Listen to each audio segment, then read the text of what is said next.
नमस्कार, मैं अशोक कुमार पांडे और स्वागत है आपका टीसीएच पर। कल का दिन ईरान के लिए या मिडिल ईस्ट के लिए आप कह दें बहुत इंपॉर्टेंट रहा। बहुत सारी घटनाएं सामने आई हैं और ये घटनाएं इशारा कर रही हैं कि सब कुछ ठीक ठाक नहीं चल रहा है। पहली घटना जो सामने आई वो तो यही थी कि ट्रंप ने यानी कि अमेरिका ने, सेंटकॉम ने बाकायदा ईरान से निकलने वाली एक जहाज पर हमला किया और पलटकर ईरान ने जवाब दिया, बाकायदा ड्रोन बरसाए।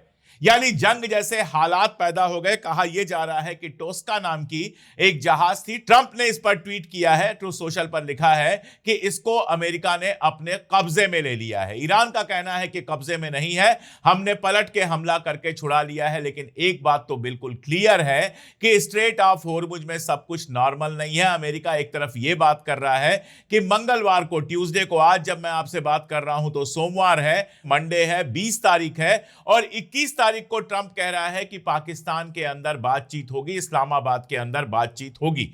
दूसरी तरफ स्ट्रेट ऑफ हॉर्मुज में हम यह देख रहे हैं कि एक दूसरे के जहाजों पर हमला हो रहा है। इसके पहले आपको याद होगा कि 12 जहाजों पर हमला किया था ईरान ने। हमला नहीं किया था, गोलीबारी की थी और गोलीबारी ऐसी की थी कि जहाजों को कोई नुकसान न पहुंचे। ये सारे कॉमर्शियल जहाज थे, इनमें से 2 जहाज हिंदुस्तान के भी थे। और उसके बाद भारत के विदेश मंत्रालय ने जो यहां पर ईरान के एम्बेसडर हैं उनको बुलाया और उनसे कहा कि हमारी जहाजों पर हमला क्यों किया। उस समय केवल भारत की जहाजों पर हमला नहीं हुआ था, कई और मुल्कों की जहाजों पर हमला हुआ था, जिसमें फ्रांस तक शामिल है। कहा यह जा रहा है कि इन सारी जहाजों को ग्रीन सिग्नल दिया गया था कि आप स्ट्रेट ऑफ हॉर्मुज से निकल सकते हो। लेकिन जब अमेरिका ने यह कहा कि हम अपना ब्लॉकेट बंद नहीं करेंगे, तो ईरान ने कहा फिर स्ट्रेट ऑफ हॉर्मुज भी बंद रहेगी। तुम अपना ब्लॉकेट बंद नहीं करोगे, हमारी जहाजों को नहीं निकलने दोगे, तो हम किसी जहाज को निकलने नहीं देंगे। और इसीलिए जिन जहाजों को पहले से ग्रीन सिग्नल दिया गया था उनको भी रोक दिया गया। तो ये कोई एंटी इंडिया चीज नहीं थी, ये केवल हिंदुस्तान के खिलाफ नहीं थी। एक बात को आप याद रखिए, अगर केवल छोटे मोटे मुल्कों की जहाजों पर हमला किया गया होता या उनको रोका गया होता तो ये इंटरनेशनल न्यूज नहीं बनती। लेकिन जब भारत या फ्रांस जैसी जहाजों को रोका जाता है तो ये इंटरनेशनल न्यूज बन जाती है। ये भी एक वजह थी कि इन जहाजों को रोका गया। तो एक बात बहुत क्लियर है कि स्ट्रेट ऑफ हॉर्मुज खुली नहीं है। जैसा मैंने पिछले वीडियो में बताया था कि स्ट्रेट ऑफ हॉर्मुज अभी भी बंद है और अमेरिका का ब्लॉकेट भी चालू है। और इसी वजह से ईरान ने कहा है कि जब तक अमेरिका ब्लॉकेट बना के रखेगा हम भी स्ट्रेट ऑफ हॉर्मुज को नहीं खोलेंगे। खुलवा सकते हो तो खुलवा लो। यह चल रहा है वहां पर। इसके अलावा आप देखेंगे खबर यह आ रही है कि यूएसएस जेराल्ड फोर्ड को फिर से लाकर मिडिल ईस्ट में तैनात कर दिया गया है। लगातार नई जहाजें आ रही हैं। जॉर्डन से खबर आई कि वहां पर जो थर्ड मिसाइलें बर्बाद कर दी गई थी उनको अमेरिका ने दोबारा से लगाया है। अमेरिका के 50,000 से ज्यादा सैनिक इस समय मौजूद हैं मिडिल ईस्ट के अंदर। लेबनान फ्रंट पे देखेंगे तो आईडीएफ कह ये रहा है, यानी इजराइल की आर्मी ये कह रही है कि सीज फायर के बावजूद हम डेमोलिशन जारी रखेंगे। डेमोलिशन क्या करते हैं? वही जो अपने हिंदुस्तान में होता है, बुलडोजर लेके जाइए और घर तोड़ दीजिए। तो जो बॉर्डर के घर हैं वो लगातार तोड़ रहे हैं ये, ताकि वहां लोग लौट के ना आ सके। तो हिजबुल्लाह के साथ या फिर यूं कहें लेबनान के साथ जो सीज फायर था वो भी ठीक ठाक नहीं चल रहा है। ऐसे में यह सोचना कि मंगलवार को बातचीत हो जाएगी, मंगलवार को सब सुलझ जाएगा, यह अपने आप में बहुत ज्यादा पॉजिटिव हो जाना है। मुझे फिलहाल कल सब कुछ सुलझ जाने की उम्मीद नहीं दिख रही है। कल माहौल बनाने की कोशिश की गई थी। अमित सैगल के बारे में आप जानते हैं, ज़ायनिस्ट पत्रकार हैं, वो इजराइल के नेतन्याहू के करीबी माने जाते हैं, इजराइल गवर्नमेंट के करीबी माने जाते हैं। उन्होंने कल कहा कि अमेरिका और ईरान के बीच में सहमति बन गई है और बस अब समझौता होने ही वाला है। जो बातें उन्होंने कही, उन्होंने कहा कि ईरान 15 साल तक नया इनरिचमेंट ना करने की बात मान गया है कि 15 साल तक हम नहीं करेंगे। आपको पता है अमेरिका कह रहा था 20 साल। इसके अलावा उन्होंने बताया कि जो पहले से 60% और 20% एनरिच्ड है उसको कम करेंगे, डिग्रेड करेंगे या कहीं और इस्तेमाल करेंगे। आईएईए वीकली इंस्पेक्शन करेगा, ये भी मान लिया। स्ट्रेट ऑफ हॉर्मुज ओपन रहेगी लेकिन टॉल लगेगा, ये भी बात मान ली। ईरान और अमेरिका ने कहा कि $20 बिलियन जो फ्रोजन एसेट है अमेरिका में ईरान का, वो छोड़ दिया जाएगा। इसके अलावा एक ट्रीटी होगी, नॉन एग्रेशन की ट्रीटी होगी, यानी अमेरिका और इजराइल आगे हमला नहीं करेंगे, जो अमेरिका के संसद से पास होगी। और इस तरह की कई सारी बातें अमित सहगल ने लिखी, जिनसे यह लगा कि समझौता हो गया है। सुलेमान अहमद वगैरह ने भी यह बात लिखी, जो ईरान के करीब माने जाते हैं। तो लोगों को लगा कि शायद समझौता हो गया है, समझौते की शर्तें तय हो गई। यह भी कहा गया कि ईरान का 17 लोगों का 17 लोगों का एक ग्रुप जो है, प्रतिनिधिमंडल, वो इस्लामाबाद पहले ही पहुंच चुका है। केवल कालीबाफ साहब को और अराक्ची साहब को वहां पहुंचना है और उसमें लेट हो रहा है। ये सारी बातें रात में माहौल बनाने के लिए की गई। जैसा मैं कहता हूं कि ऑयल मार्केट खुलने के पहले इस तरह की बातें की जाती हैं, लेकिन जब आप गहरे में जाके देखेंगे, जब आप लगातार बयान देखेंगे, तो लगता नहीं है कि दोनों के बीच में किसी तरह की कोई बड़ी सहमति बनी है। ट्रंप लगातार दावे कर रहा है, बातचीत चल रही है, और ईरान के लीडर्स, खासतौर पर कालीबाफ और पजेश्कियां, लगातार इस बात को कह रहे हैं कि कोई सहमति नहीं बनी है, ट्रंप झूठ बोल रहा है। कालीबाफ का कल एक बयान आया, किसी से बात कर रहे थे, और उसमें उन्होंने कहा कि शहीद होना तय है मेरे लिए हाईएस्ट अटेनमेंट जो है, सबसे बड़ी चीज जो मैं हासिल कर सकता हूं, वो मार्टीरडम है। वो शायद इस बात पर इशारा कर रहे थे कि अगर सीज फायर टूटता है तो उसके बाद इजराइल और अमेरिका अपने नए अटैक्स में नए लीडर्स को मार सकते हैं, और जब वो नए लीडर्स को मारने की कोशिश करेंगे तो जो पहले 2-3 नाम आएंगे उसमें कालीबाफ का नाम होना तय है। तो वो ये बता रहे थे कि शहीद होने से मैं डरता नहीं हूं, अगर जंग आगे शुरू होती है तो इस जंग के लिए मैं तैयार हूं।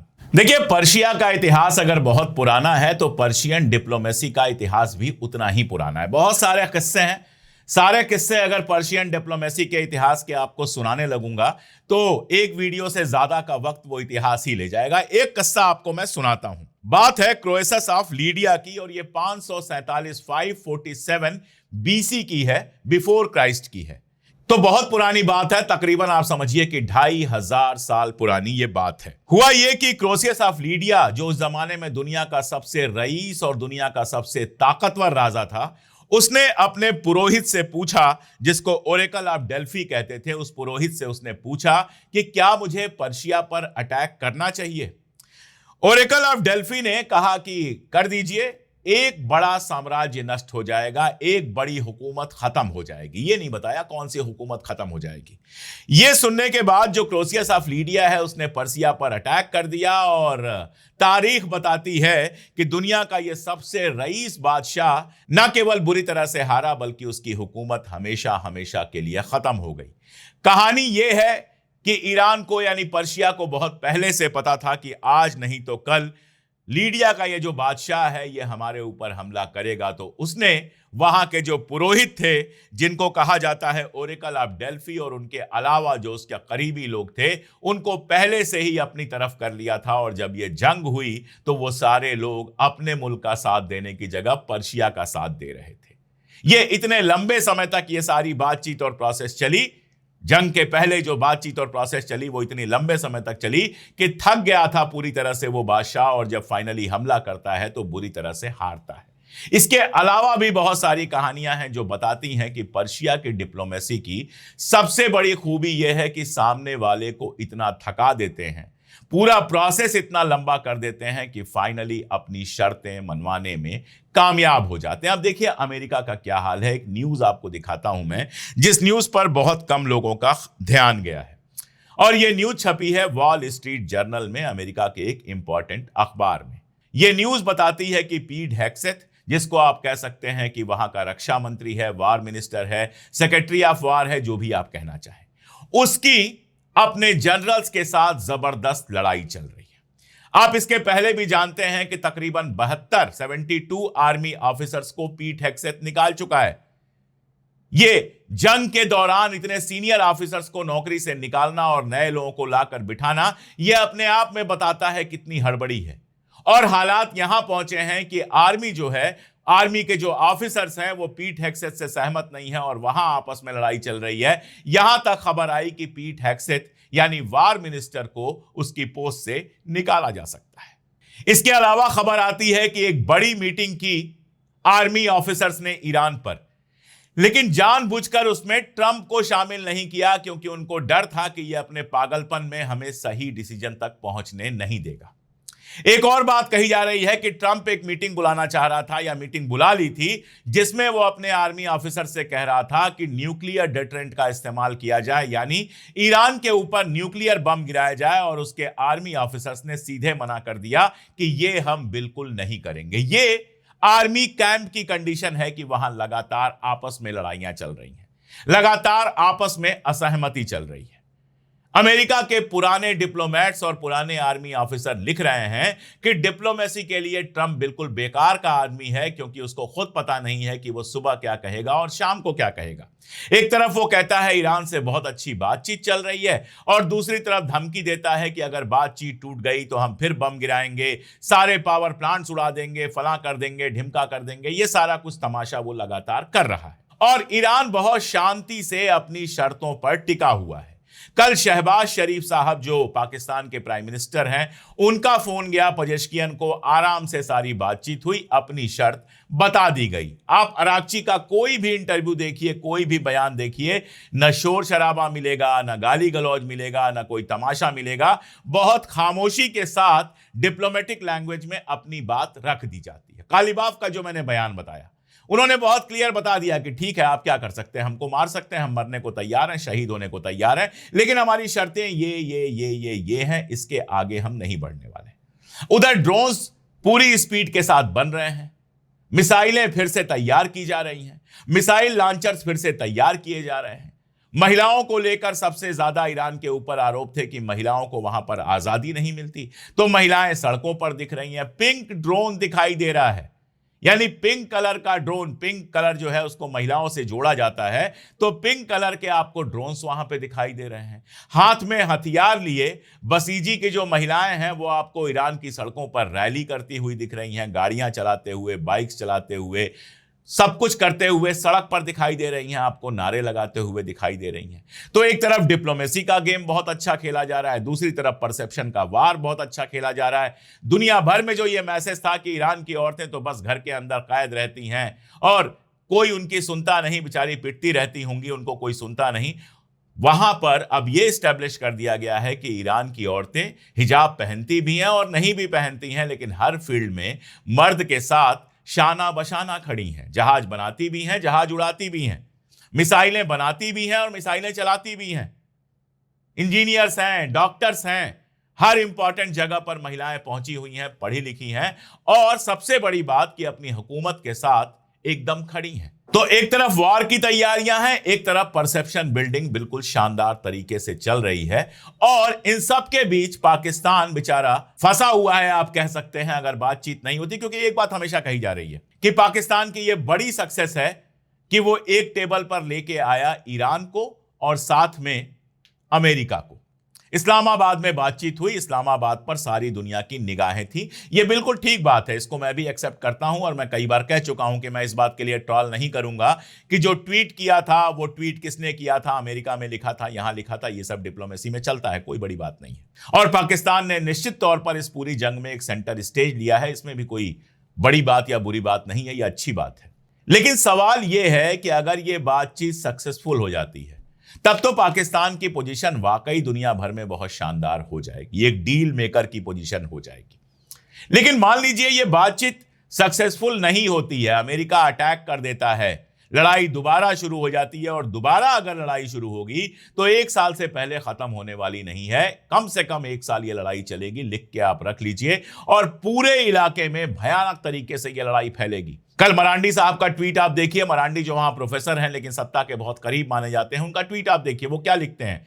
वो लिखते हैं कि अगर अमेरिका ने हमारे ऊपर हमला किया तो जहां पर हम हमला करेंगे, फुजैरा पर भी हम हमला करेंगे, हम साथ साथ में आर्मको पे भी हमला करेंगे, कुवैत पे भी हमला करेंगे, पूरे इलाके में हमला करेंगे, तो वो पूरा इलाका जंग में फंसेगा। अब आप सोचिए, सऊदी अरबिया में पाकिस्तान ने बाकायदा अपने फाइटर प्लेन्स भेजे हुए हैं, अपने सैनिक भेजे हुए हैं, उनके साथ उनका समझौता है। अगर लड़ाई दूसरे लेवल पर जाती है तो पाकिस्तान की आर्मी क्या करेगी, ईरान पर अटैक करेगी। अगर ईरान पर अटैक करेगी तो ईरान के साथ रिश्ते खराब हो जाएंगे, अगली बार बातचीत के लिए इस्लामाबाद को नहीं चुना जाएगा, और अगर नहीं करते हैं हमला तो सऊदी अरबिया के साथ रिश्ते खराब होंगे। तो पाकिस्तान एक ऐसे जंक्चर पे है जहां बातचीत अगर सक्सेसफुल हो गई तब तो बड़ी अच्छी बात है, और अगर सक्सेसफुल नहीं हुई, जंग दोबारा शुरू हुई, तो पाकिस्तान के लिए मुश्किलात बढ़ सकती हैं। इस बात को बहुत कायदे से समझना चाहिए, क्योंकि मिडिल ईस्ट पूरी तरह से बदल रहा है। मिडिल ईस्ट के अलायंसेस पूरी तरह से बदल रहे हैं। कल का मैं आपको एक वीडियो दिखाता हूं, इसमें अरब वर्ल्ड के लीडर्स की मीटिंग थी, जिसमें सऊदी अरबिया के फॉरेन मिनिस्टर गए हुए थे और यूएई की तरफ से गए हुए थे अनवर गारगेश। और ये वही अनवर गारगेश हैं जो लगातार ईरान के खिलाफ बोलते रहे हैं, ईरान पर और हमला करने के लिए कहते रहे। और जब खड़ा होना था तो आप देखते हैं कि सऊदी के जो लीडर हैं, फॉरेन मिनिस्टर हैं, वो जानबूझकर यूएई के लीडर से काफी दूर खड़े होते हैं। जो उनकी पोजीशन थी वो बिल्कुल बगल की थी, लेकिन दूर खड़े होते हैं और हाथ से इशारा करते हैं कि दूरी रहो, करीब नहीं आना। इसका मतलब क्या है? आप समझ सकते हैं रिश्ते कितने खराब हो चुके हैं। और ऐसी बहुत सारी बातें हैं जिनसे बहुत साफ समझ में आ रहा है कि पूरा मिडिल ईस्ट अब सोच रहा है कि अमेरिका के साथ रिश्ते कैसे रहें और कैसे ना रहें। जबकि पाकिस्तान के लिए अमेरिका के साथ अच्छे रिश्ते बना के रखना, चाइना के साथ अच्छे रिश्ते बना के रखना बेहद जरूरी है। और यही नहीं, आसिम मुनीर जो हीरो है इस समय, उन आसिम मुनीर के बारे में निगेटिव आर्टिकल छपने शुरू हो गए हैं अमेरिकन मीडिया में। तो अगर ये अनसक्सेसफुल होती है बातचीत, तो आप ये समझिए कि पाकिस्तान के लिए मुश्किलात बहुत ज्यादा बढ़ सकती हैं। तो इस बातचीत पर बहुत सारी चीजें दांव पर लगी हुई हैं। तो अभी फिलहाल जो हालात बने हुए हैं बेहद तनावपूर्ण बने हुए हैं। और ऐसे में उम्मीद ये लग रही है, चूंकि सीज फायर की मियाद खत्म होने वाली है, तो उम्मीद ये लग रही है कि हद से हद अगर कुछ हो सकता है तो सीज फायर एक्सटेंशन हो सकता है। यानी सीज फायर को ही 10-15 दिन के लिए और बढ़ा दिया जाए, जिसमें नई हॉस्टिलिटीज ना हो। अगर अमेरिका अपना ब्लॉकेट बंद नहीं करता है, अमेरिका आज अपना ब्लॉकेट बंद कर दे, ईरान स्ट्रेट ऑफ हॉर्मुज खोल देगा, उसने पहले ही कहा हुआ है। लेकिन यहां पर सवाल यह फंसेगा कि चलिए अमेरिका ने ब्लॉकेट खोल दिया, ईरान ने स्ट्रेट ऑफ हॉर्मुज खोल दिया और उधर इजराइल ने अगर लेबनान के ऊपर अटैक्स बढ़ा दिए, फिर सीज फायर खतरे में पड़ जाएगा। तो सीज फायर इस समय एक ऐसे नाजुक मकाम पर है जहां से कुछ भी हो सकता है। और अमेरिका जिस तरह की तैयारियां कर रहा है और अमेरिका का जिस तरह का इतिहास है, उसमें इस बात से बिल्कुल इंकार नहीं किया जा सकता। यह खदशा है, यह अंदेशा है कि अमेरिका कभी भी ईरान पर अटैक कर सकता है। इसका मतलब जंग दोबारा शुरू होगी। और अब जब जंग दोबारा शुरू होगी तो 10 या 15 दिन या 1 महीने के बाद ईरान सीज फायर या बातचीत के लिए तैयार नहीं होगा। फिर यह जंग महीनों चलेगी, सालों चल सकती है और ये पूरे मिडिल ईस्ट को तबाह भी कर सकती है और पूरे मिडिल ईस्ट को बदल के भी रख सकती है। इसीलिए अभी फिलहाल इन सारी घटनाओं पर नजर बनाए रखना बेहद जरूरी है। हम लगातार कोशिश कर रहे हैं कि इन घटनाओं पर जितनी डीप डिटेल्स आपको दे सकें उतनी दें। आप भी जुड़े रहिए हमारे साथ, देखते रहिए हमारे वीडियो। जैसे जैसे नई बातें आएंगी हम अपडेट करते रहेंगे। लेकिन आज के लिए इतना ही, बहुत शुक्रिया।